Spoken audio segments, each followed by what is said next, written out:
நேந்திரம் பழத்தில் சிப்ஸ் போடும்போது தீயாது எப்படி போகிறது, கிறிஸ்பியாக எப்படி போகிறதுன்னு தான் இந்த வீடியோவில் பார்க்க போகிறோம். இதுக்கு நம்ம நேந்திரம் பழம் எடுத்துக்கிறோம். நான் இன்றைக்கி ஒரு 2 பழம் எடுத்திருக்கேன். அதை ஃபஸ்ட்டு தோல் உரிச்சுக்கிறோம். தோல் உரிச்சிட்டு நம்ம கத்தியில் கட் பண்ணிக்க போகிறோம்.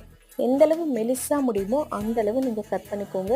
நீங்கள் வாழைக்காய் சீவுறதுல சீவினீங்கன்னா உங்களுக்கு அவ்வளோ நல்லா வராது. அதனால் இந்த மாதிரி கத்தியை வச்சுட்டு நல்லா மெலிசாக கட் பண்ணி எடுத்துக்கோங்க. பாருங்கள், இந்தளவு நல்லா மெலிசாக கட் பண்ணிக்கோங்க. எல்லாத்தையும் கட் பண்ணி முதல்ல எடுத்து வச்சுக்கோங்க. அதுக்கப்புறமா தேங்காய் எண்ணெயை நான் இங்கே காய வச்சுருக்கேன். அடுப்பை மீடியம் ஃப்ளேமில் வச்சுட்டு ஒவ்வொன்றா போட்டுடுங்க. ஒட்டுக்கா போட்டிங்கன்னா எல்லாமே ஒட்டிக்கும். அதனால் ஒவ்வொன்றா போட்டுட்டு அப்பப்போ மீடியம் ஃப்ளேமில் வச்சுட்டு திருப்பி விட்டுக்கிட்டே இருங்க, இல்லைன்னா தீஞ்சிரும். திருப்பி விட்டுக்கிட்டே இருந்துட்டு அதுக்கப்புறமா கொஞ்சம் நல்லா செவக்க ஆரம்பிக்கும் போது எடுத்துகிட்டு இதை அப்படியே ஒரு பிளேட்டில் மாற்றிக்கோங்க. மாற்றிட்டு ஒரு 10 நிமிஷத்துக்கு அதை அப்படியே விட்டுடுங்க. நல்லா ஆறுனதுக்கப்புறம் எடுத்திங்கன்னா கிறிஸ்பியாக சூப்பரான பனானா சிப்ஸ் ரெடி.